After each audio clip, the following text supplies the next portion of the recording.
Welcome to the social-engineer.org podcast, the Human Element series, episode 153. I'm Chris Hadnagy, founder and CEO of Social Engineer and social-engineer.org and the Innocent Lives Foundation. And I've been hosting this podcast since way back in 2009 when I was a teenager. That's not true at all. No. Okay. Anyhow, this episode is sponsored by Social-Engineer. We are a trusted information security company specializing in fully managed voice phishing and actual email phishing programs, as well as security assessments. I'm sure you can just turn the news on. You see it, man. Ransomware's everywhere. Security threats are like through the roof. It's just utterly ridiculous. And most of the time, what we have to do is try to help our employees learn how to detect and defend from those terrible attacks. So that's what we are focused on doing. You can check it out on social-engineer.com to get more information on that website. Also, if you're interested in the topic of social engineering, psychology, the things we're going to talk about today, we have a Slack channel that we started. You can find it down in the show notes. And you can join us there. We have over 1,000 people daily talking about all forms of social engineering research, different types of areas of psychological research, as well as just talking about different things that they're doing in their careers and life, which will be really, really fun for you to jump into. Also, if you like the music that you hear, you can thank Clutch. So head over to pro-rock.com and give Clutch a big shout out because they're awesome. Best rock band on the planet Earth. And last but not least, don't forget to visit innocentlivesfoundation.org. My team that is, they're just amazing there. And if you didn't get a chance to hook up with us at ILF Fest, you would have heard some of the announcements. We're up to over 300 cases now that we've helped law enforcement find 300 different child predators and bring them to justice. So we're really proud of that. And you can help us by spreading the word, bringing education, donating. Of course, we're a 501c3, so we are happy to have you visit us there. Now, let's get to the reason why we're all here today.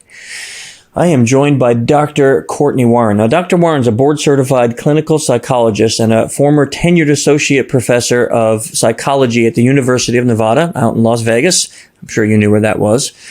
She's also an expert on addictions, self-deception, eating pathology, and she's been published in many, many of the top scientific field journals, peer-reviewed journals, all about psychology and the different things we're going to talk about today. Dr. Warren is passionate about bringing theoretically grounded, empirically supported psychological research to the general public, which is really important because many times, I don't know if you've tried this, I'm sure you have, many listeners of the podcast have, you go out and you read some studies and it looks like it was made for somebody who knows words that I didn't even know exist in the English language. So it's really nice to have someone working on bringing this knowledge to us in the general public. In addition to her academic work, Dr. Warren is a research consultant, keynote speaker, and writes a blog for Psychology Today, and we will have links to all of that stuff in the show notes. Cortney, it is awesome to have you here with us today. So nice to be here, Chris. Thank you for having me. Not a problem. I'm actually excited. This area is something that we love to talk about on the show. We love psychology. We love to talk about these things. And I really want to jump into self-deception because I think this is a really important topic. But I first want to find out, how did you even get into this? I mean, you look like you're in your 20s, and yet I just read a bio that sounds like you've been around for 150 years. So how is it that you got all of this? Where did you start? Well, I was so interested in psychology from a pretty early age. And I think most of that came from traveling. I traveled a lot as a kid. And what I realized was that when I went from country to country and place to place and culture to culture, there were certain similarities about all of us, but there were also profound cultural differences based on the values and ideals of the place that I would go. And so I got very interested in eating disorders and body image. How do we eat? Why do we eat? Who cooks? Who's responsible for the food? How does that influence the way that you value yourself and see yourself because of the cultural context that you live in? So I went to undergrad. I studied psychology. I did a lot of research in eating disorders and addictions. There's a lot of overlap between eating behavior and addictive behavior, which we can certainly talk about. And then I went to graduate school to really study how cultural values and ideals influence our identity, our relationship with ourselves, and our behavior. And what I would find consistently across the board as a therapist and also as a researcher is that the main reason I saw anybody stay stuck was that they could not be honest with themselves. No matter what they were dealing with, whether they were dealing with an eating disorder or an addictive behavior or a substance abuse issue or even anxiety and depression, where we would get stuck in treatment would be those primary areas where they could not see reality. And until I could get them to see reality, I couldn't get them to move. I couldn't get them to shift. I couldn't get them to change. And so I ended up giving a TED talk, which I wasn't expecting to do, a TEDx talk at UNLV.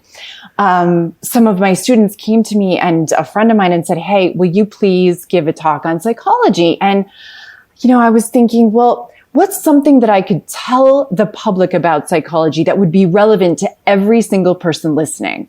Because I could talk about multiculturalism, I could talk about addictions and eating disorders, but those seem somewhat peripheral for some of us. They aren't, but they might feel like they are. But one thing that I can tell every human being is about how they lie to themselves.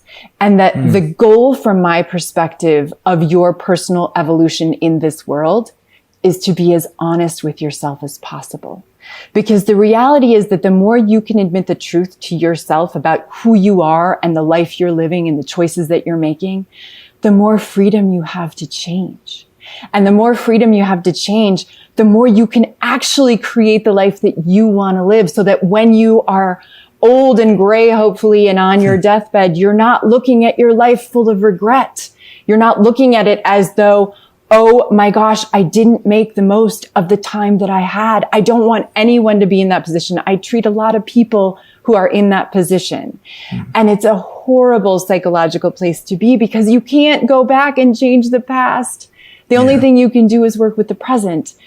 And so the degree to which all of us, myself included, can acknowledge who we are and what we need in this life to feel fulfilled is the degree to which you will create the life that you really want to live for yourself. But why is that so hard? Like, why?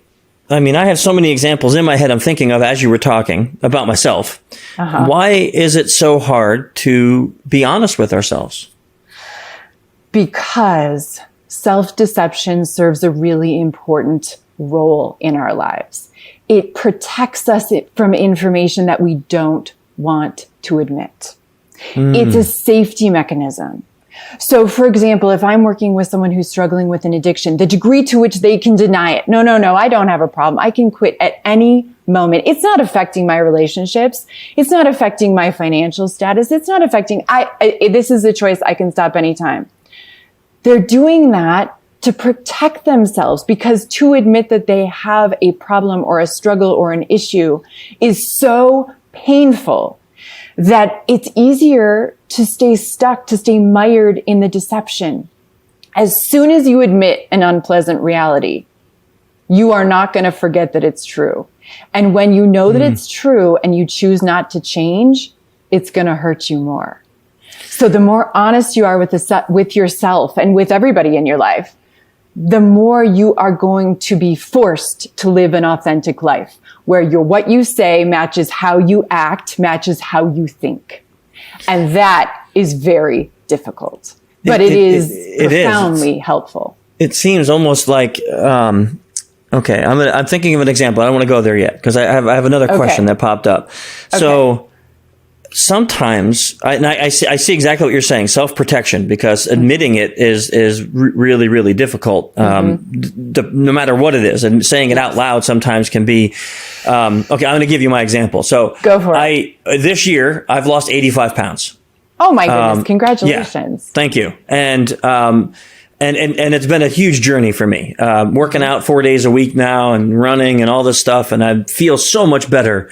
But for years, I was doing exactly what you said. Well, I'm just big boned, or I'm really not that bad. I'm not that out of shape, and it wasn't about family. It wasn't anyone else telling me what to do. It was me finally saying, I'm sick of being this way. I'm really tired of it. And I'm tired of it for me. And that is what made me commit to change. But that was really hard to do. So this is my question. It comes into that because I was thinking about this thing when you were talking. What gets the person from the, it's easy to lie to myself, to the stage of, okay, I'm ready to now openly admit that this is it. I'm ready to openly admit it. There are many stages of change, we would call them. And they start much like you just described for yourself, where you're sort of thinking about something. You might think, well, I'd like to lose some weight, or I'd like to take better care of my health, but I don't really want to see that there are things I could do differently to make this different now. And I'm not really committed to doing anything differently.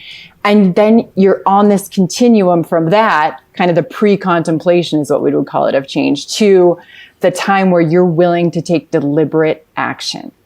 And the biggest predictor of getting to the place that you got with yourself is misery.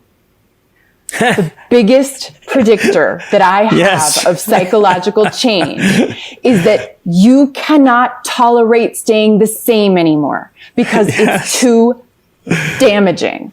And so this is when addictive experts talk about you hit rock bottom. You have to hit rock bottom. Some people have to go through absolute hell before they get to a place where they'll say, I have to change because I cannot live like this anymore. So misery is actually the answer.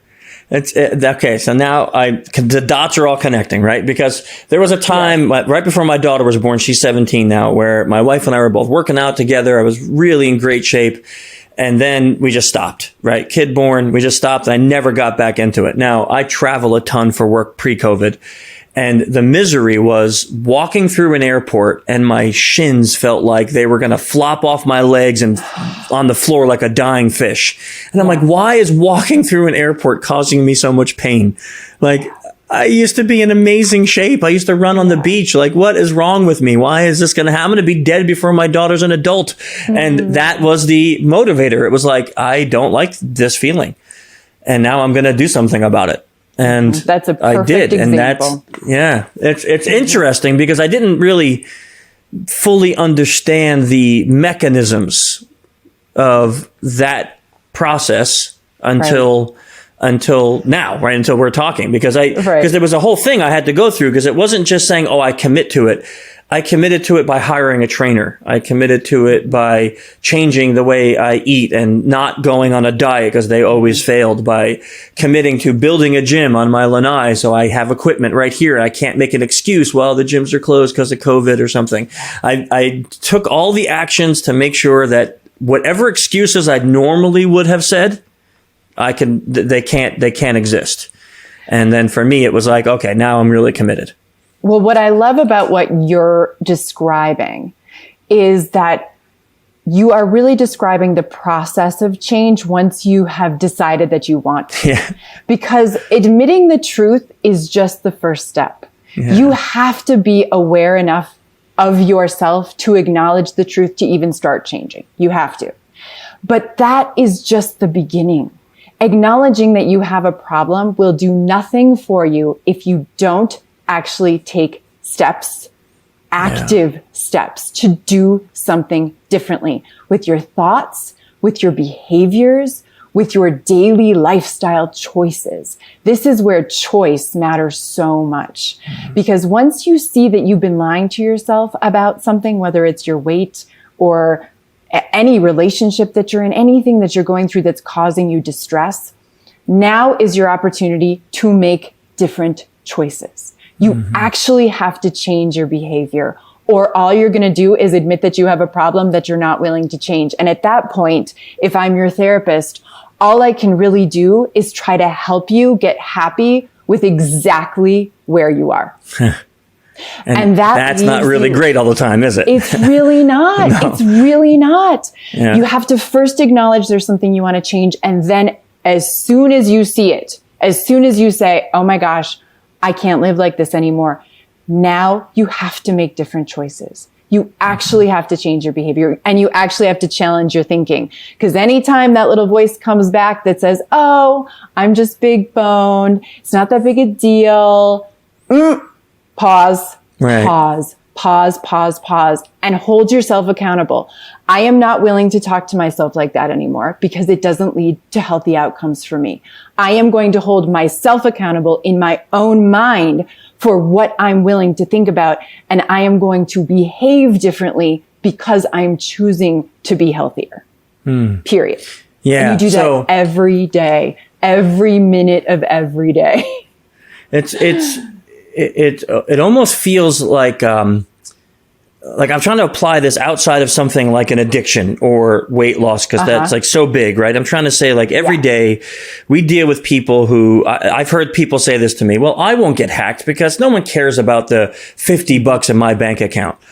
And I try to tell people, no, don't think like that, because they don't care about your $50. You're right. But they care about your great credit or your good identity or your name that they could steal or your health records or whatever it is. And that will be the reason people use bad passwords or don't use secure mechanisms for their devices.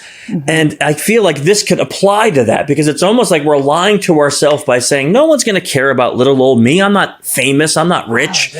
And then that makes us be okay with being insecure. It absolutely applies. So there are certain ways that we tend to lie to ourselves as humans. And the one that you just described is called the specialness fallacy. It's the belief that you are somehow unique and exempt from harm, exempt from anything that could happen to anyone at any given moment in this world. I'm writing that down, by the way. The minute you find yourself saying, oh, it couldn't happen to me. I'm not going to get sick. They're not going to hack me. I only have $50. It's not that big a deal.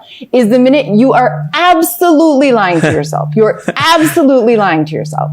Yes. And it takes somebody like you or somebody like any of us who might have gotten hacked to say, oh, you know what? It could happen to me. In fact, anything could happen to me. I could get hit by a car tomorrow. I could have a cancer diagnosis. I could lose my identity to fraud. Any of it could happen to you. Any of it. Any of it. The more you can be honest with yourself about that, the more you're going to make choices that are consistent with the fact that it could happen to you. So how do you want to handle that? Does that make sense? Yeah, it makes perfect sense. Okay. Now, I think maybe the biggest question, because this is where we struggle, is how to make that change to people. Like what you said makes sense to me, but I'm also I'm in your tribe. I'm in your boat.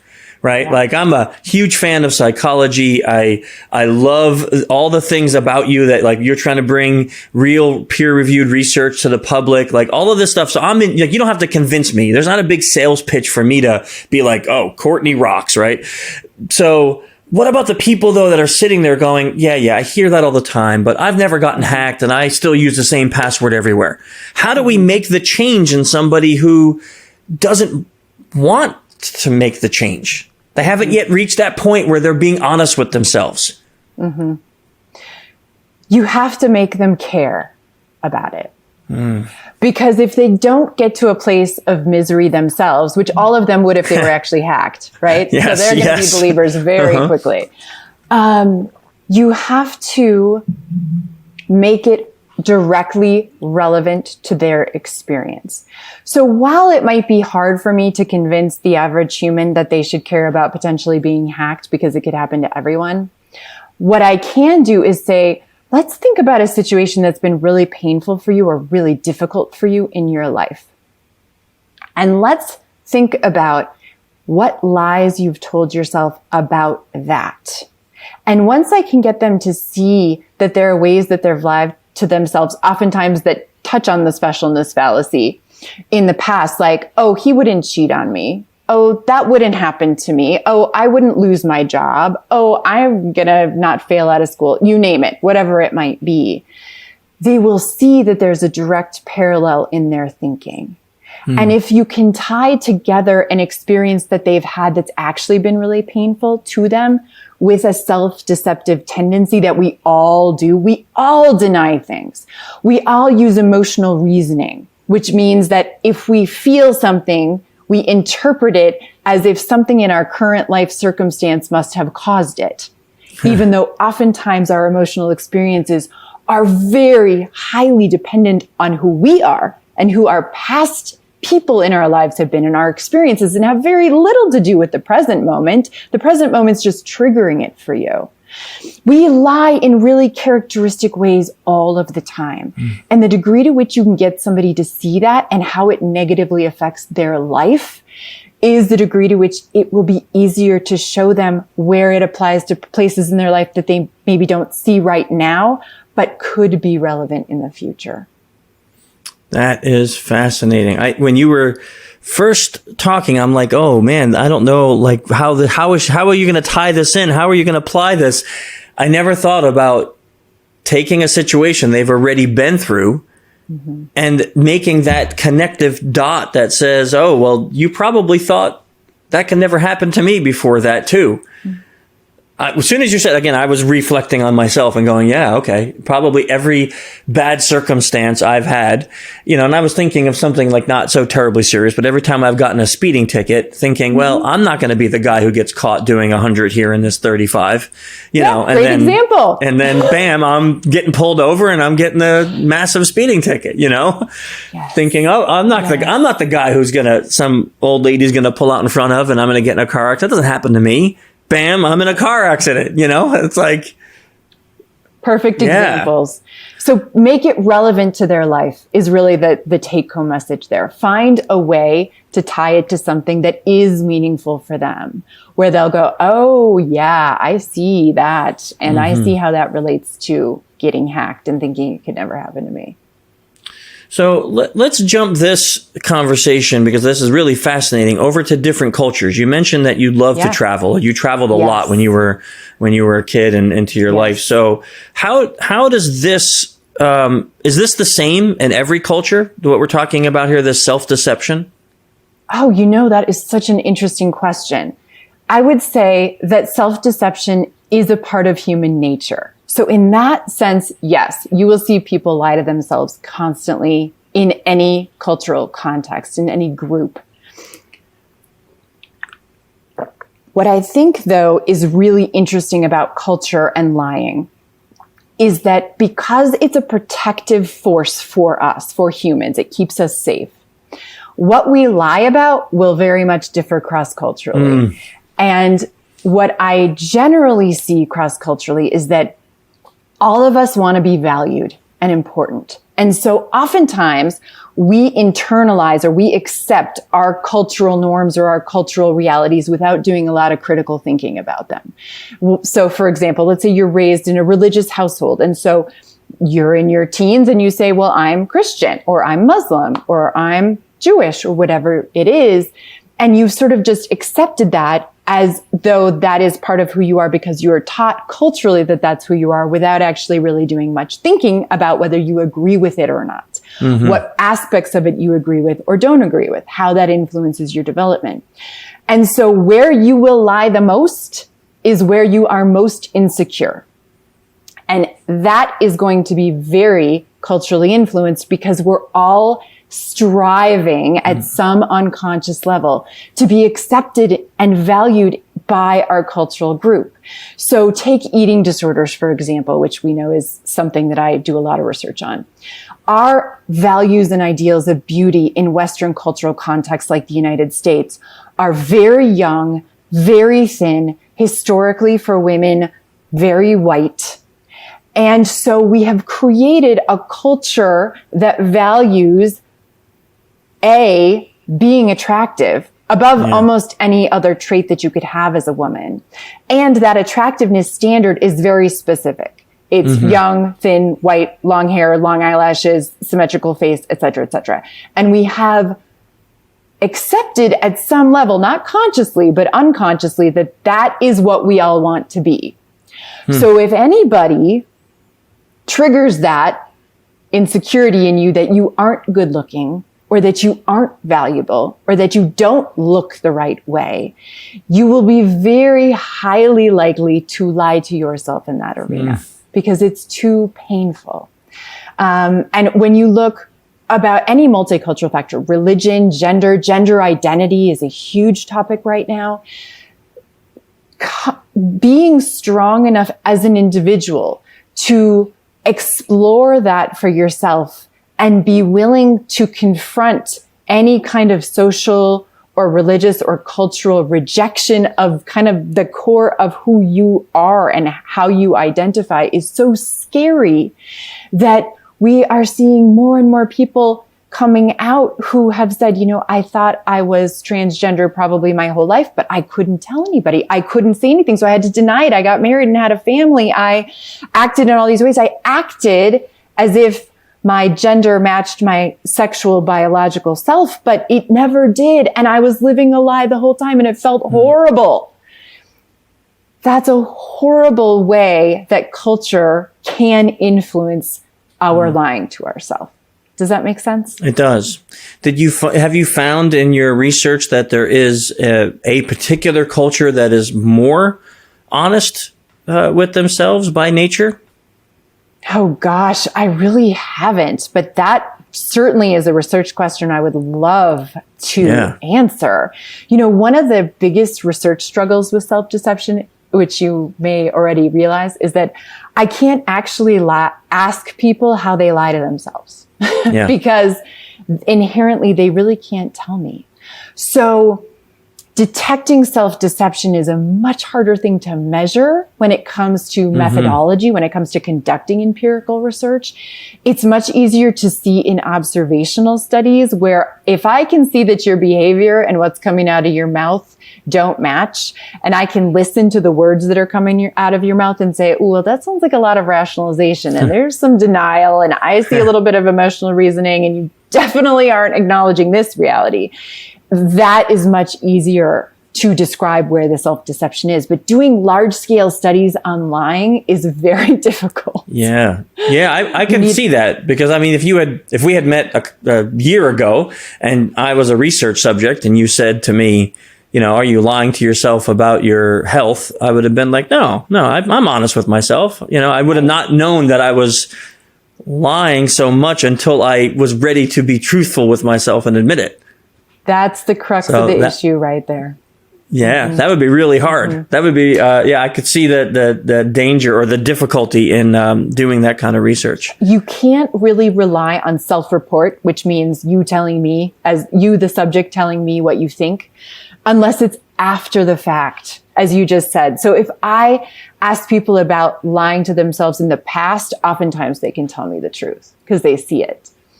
If I ask them how they're lying to themselves right now, it's very unlikely that they could actually tell me. Yeah. So you've done a lot in the past talking about why research is so important to you and why you like to bring research to the public, to like the average person. Why has that been such a mission for you? Like, why is that so important? One of the things that I really disliked about myself in academia as a professor is that almost everything I did was writing and doing research for other MD PhDs. That my audience, that the only people who were ever going to read everything that I was doing, which was very important and highly meaningful, were other psychologists and medical doctors. And I love academia. Being in a college environment is wonderful. There's so much creativity and questioning, and research is just this profound way of gathering data about questions that you have. At the crux of psychology is humans, right? Psychology is the study of human nature. And so after I got tenure, I really, really had to think about what I wanted to do with the rest of my career and whether what I wanted to do was continue to write grants and publish empirical articles for journals that only academics would read or could read, really, or whether I wanted to take all of this rich knowledge that we academics and professionals have about human nature and about psychology and try to give it to the public in a way that they could actually digest and use. Because the whole point of everything we do is to help people live more fulfilling lives. The whole point is to overcome adversity and overcome mental health conditions and overcome challenges in a way that makes you your best self. Like that's the whole entire point. And so I found it to be such a shame that the brilliant researchers and the brilliant people that I knew almost never presented any of their findings to the layperson, to just the general human who really would benefit from knowing what they had to say and what they found. And so that was part of my mission after I resigned, after I retired from academia, was to do just that to the degree that I could. Yeah, I love that. I've had the privilege of working with a few researchers and scientists in my career so far, and one of them is Dr. Paul Ekman. And what I always loved about him is not only when he would speak to me, but when he would write. He always wrote in a way that any person can understand. You did not have to have the level of research, knowledge, or experience that he had to understand it. And that really attracted me to him as someone who I can learn from, because I felt like I'm not him, and I'm not a researcher, and I'm not a PhD. And, and I want to be able to understand all these things. I want to grow and learn and be better, but I don't want to go through the decades that he did of just to understand the work that he did. Right. So totally. I always appreciate when I meet people like that, because I think it is important. I think now, especially more than ever in society, we are seeing a huge increase, at least in my field. I'm seeing a huge increase in people who want to understand the psychology behind things. Mm-hmm. They want to know, like, this topic of self-deception is so relevant to so many things, not just addictions and weight loss and other things, but so like even security, like we talked about. And I can see people wanting to really delve deep, because I think within the psychology, there has to be the key to how do we make that change culturally for our companies, for our families? Mm-hmm. Like, how can I convince my family that being secure is the best way possible? How can I do that? And not do it in a way where it's tyrannical, or fear-based or whatever. This is what people go to because it does make change, but I find it's very short-term change. Mm-hmm. You could show somebody the picture of the heart of the obese person and say, this is what you probably look like on inside. Oh, that's gross. That's disgusting. And that may make a change for a day or two. And then you return back to your old habits. So I think within the science has to be the answer and the key to the change that we need in order to make it long lasting and larger. Mm-hmm. I think. I love that. And the first piece of recommendation that I make to people who ask me, okay, let's say, Dr. Warren, I really want to start being more honest with myself. How do I start? How do I do it if I can't even see it? This is what I would say. Start by paying attention to where you're most emotionally reactive. Mm. What do you have going on in your life right now that's really hard for you emotionally? Everybody has something. Every single human has something. Whether it's your physical health or a relationship that you're in or something at work or whatever it is. You have something that's tough for you. I know any of you listening to this could come up with something. Now I want you to pause. I want you to bring up your emotion about whatever this issue is.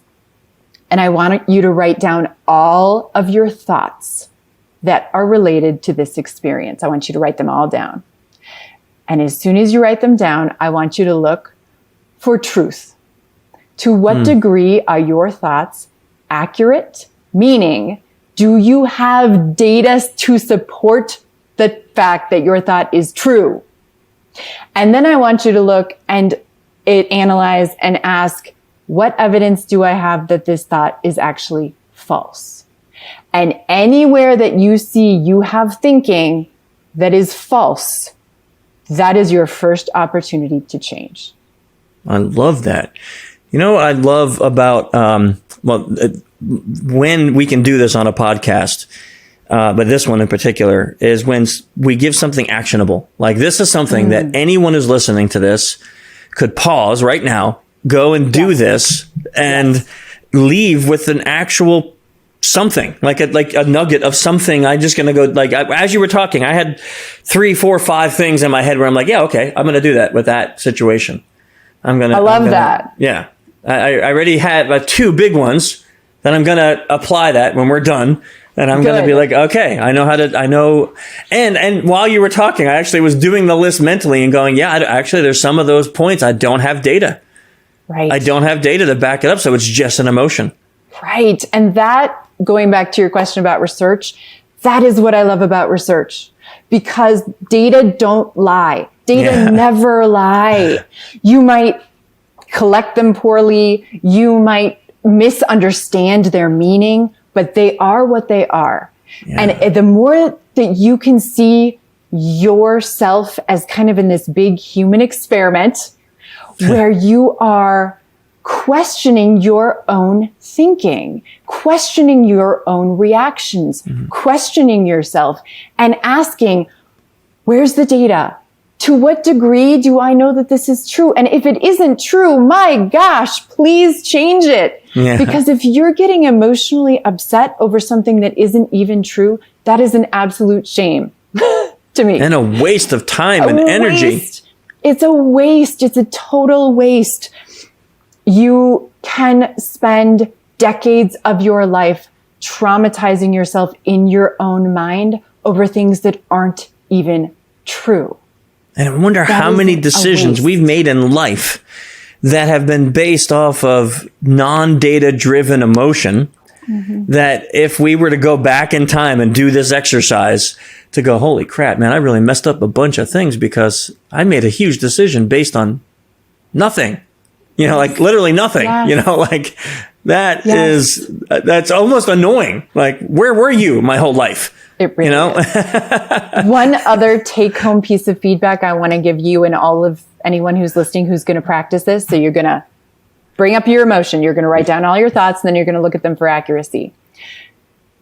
The goal is to have all of your thoughts be accurate, right? The goal is for you to be thinking in ways that are consistent with the truth. And that doesn't mean that you're not going to feel really bad sometimes, because there are things that happen to us in lives and situations we're in that are really painful and really hard.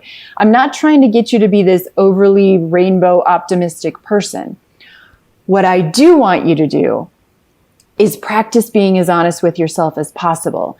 And when you're in a very emotionally reactive place, one strong recommendation I have for you is do not make any large life decisions. Because oftentimes we make the worst choices when we're the most upset and we're not thinking clearly. We're not looking at things very rationally, and our emotion is driving our choices. Never make choices from a place of weakness. Don't make choices from a place of emotional reactivity and insecurity. Make choices when you've actually seen the reality of the big picture. Your emotion has calmed down a bit and you say, wow, I see this. Now is when I can make a really clear, informed choice based on the data and live with my choice without being reactive at all, really. Just being very centered and clear. It's almost like taking Dr. Goleman's research on amygdala hijacking. Yes. And blending it with your awesome tidbits and research here on making these data-driven lists. And it would be a way to almost, I don't want to use the word combat or rectify amygdala hijacking. It feels like. It feels like this may be, because you're sitting there and you're saying, okay, I feel this way, so my brain's shutting down all this critical thought, and I'm going to make this list, and then I start Xing out all these things that have no data, and that can quickly make my brain go, oh, wait, you're really upset over something that may not even be a truth. And you have to go back and reanalyze your whole thought process there. You really do. Pause. Just pause. Pause until you get some clarity. Yes. Wow. I don't know. I feel like you should just grab a microphone and drop it or something. Oh, yes. And you know what? As you go through the process, like, I love that you're laughing, because some of it is so painful. Life is really hard, and living a very conscious life where you're really trying to be honest and really trying to do the right thing and be a good person is incredibly hard, because you have to hold yourself accountable. It's a ton of responsibility. When you realize something that you've been lying about, when you realize there's actually a terrible experience that you've gone through in your life, but you've been interpreting it in ways that are absolutely wrong, try to laugh. Try to give some lightness to it. You're not alone. We all do this. Every single human, myself included. We all do it. We're all in this journey together. And the degree to which you can say, wow, well, that was really a mistake is really helpful for you in terms of developing resiliency, in terms of getting psychologically stronger. Because as we've alluded to, the more insecure you are, the more likely you are to lie to yourself. So part of what we're doing by getting you to acknowledge truths is actually making you emotionally stronger. You're going to get psychologically stronger so that the next time somebody does something to you that's really painful and actually painful, or you're lying to yourself about something that's pretty big and it feels bad, you're going to go, oh, yeah, that's true about me. I do that. That's really not nice. I really apologize. And you're going to move on really quickly. You won't stay stuck in it because you'll be strong enough to acknowledge things about yourself that really aren't great and willing to take responsibility and then try to change. And it's like the process goes so much quicker because you don't get mired in the shame and in the pain and in the lies that you're going to try to tell yourself to cover up the shame and the pain. You're going to go straight to, wow, that is true. Wow, I don't like that about my life or about myself or about my circumstances.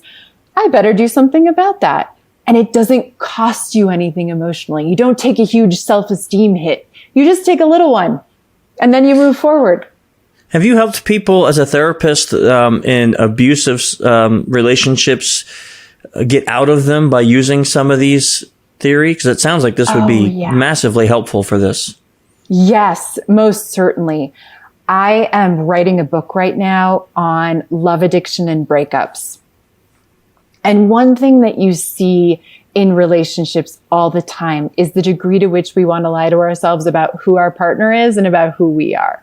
Because, you know, one thing that happens when you fall in love, as any of you who've ever fallen in love can relate to, is you are truly in an addictive high bliss where this specific person is like the greatest thing in the world. They can do no wrong. They're kind of on a pedestal in a way that is an absolute lie. And I mean that in the nicest possible way. Yeah. Being in love to a large degree is a lie because you can't possibly see the other person for who they are yet. And you are also probably not fully showing who you are yet. Yeah. So you're both doing this wonderfully magical, blissful, amazing, addictive dance of intimacy that feels really good, but is based on a whole lot of fantasy. And so one thing that happens post falling in love, which all of you I'm sure can relate to, is that at some point, the addictive high of falling in love diminishes to some degree as the dopamine in your brain and the pleasure center is less activated and the serotonin increases a little bit. And you start to see who the other person actually is and who you actually are. This is the actual start of your journey in having a real relationship with somebody, really understanding who they are and really understanding who you are. And this is actually your best opportunity for personal growth because they will be holding up a mirror to you in a way that probably other people don't. And you will be doing the same for them. And so the degree to which you can be honest with your partner, be honest with yourself, and have them do the same is your best opportunity for growth. And it doesn't mean that you should stay together forever. It may mean that you see the other person, as you just mentioned, and you see all the lies you've been telling yourself about them, and then you're like, oh, you're not that at all. I made all that up in my head about who I thought you were, but you're really actually not like that at all. I'm not going to choose this relationship. Or you may say, wow, warts and all, I still think you're an amazing person. So I want to stay bonded to you. I want to stay attached to you, but we're going to have to work through a whole lot of things for us to stay close. And that's really the journey of growth in relationships. When does this book come out?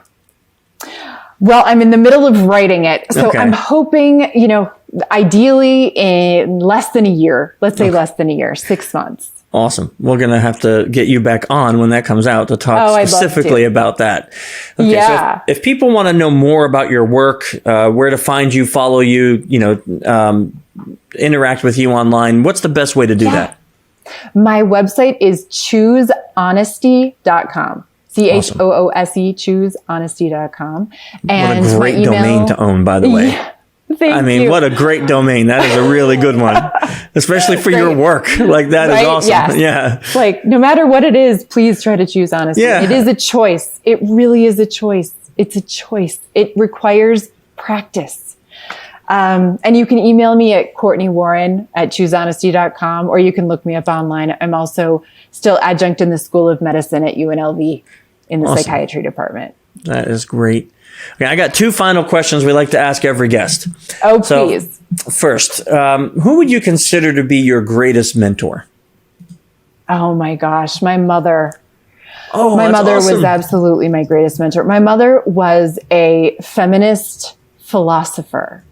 She was a professor, and she wrote lots and lots of books. And I think not only did she influence my thinking about psychology in really profound philosophical ways, but she is the person who took me around the world, because she really believed that I needed to have a first world lived experiential education in addition to reading a bunch of stuff in books to understand people and life. And I am profoundly grateful to her for that. I love that. I don't mean to ask, is your mom still around? She died in August of last year. I'm so sorry. And yeah, it's been a journey. That's certainly been a journey too. But you can look her up. Her name is Karen Warren. I was going to ask. Ecological feminist philosophy was her specialty, and she was a very renowned scholar. I am going to look her up because she sounds fascinating. You know, one of the things that, because when I was young, I didn't get a chance to travel much, that when we started having kids, said I wanted that for them. So both of my kids have traveled the globe with us. I mean, we've been to so many countries. We have this giant map that one of our friends bought us, and we put pins in every country that we've been together. So and then we have different color pins for countries we want to visit as a family. Oh, so I love that. We do this, and we got to, and it's wonderful because my wife was born and raised in Thailand. And I remember my daughter was really little. We went to Thailand the first time, and her family that's there are not financially well off, but they're not impoverished, and they don't know that they're not well off. So they're happy.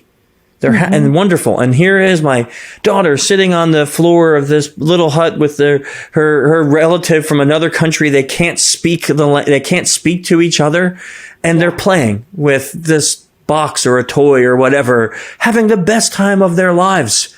From completely different cultures across the globe, can't say a word they understand to each other, and they're having the best time of their lives. And I'm like, now this is more than any college can ever teach her. Like, this is amazing right here. And now those two are still close. They're still close. And she learned English, and now she came and visited us, and they're still close. You know, and it was just a great education. Beautiful story. And it is such a different kind of education because it's experiential.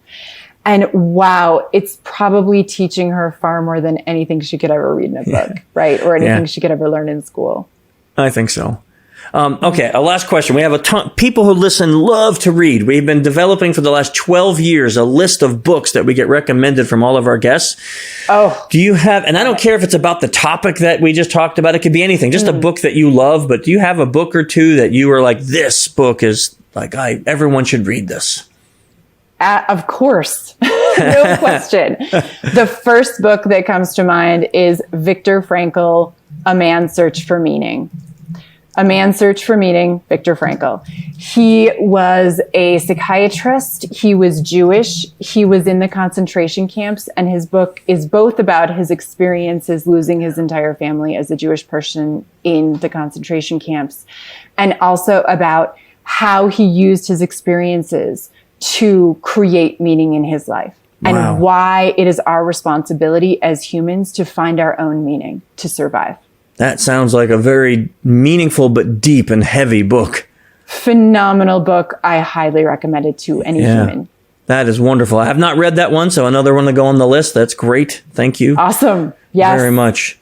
This has been this is awesome. I probably could have, I just looked at the time and realized I took more time than I promised you, but I think I could have talked to you for hours. I felt like my own personal therapy session here with 28,000 people watching, but Chris, it was a total pleasure. I would love to do it again. I absolutely enjoyed talking with you, and thank you for really embracing the topic of self-deception, because I very strongly believe it is such a critical issue for all of us as humans, and something that we can all work on, and it will profoundly improve our lives if we do. Yeah. Thank you so much. This is awesome.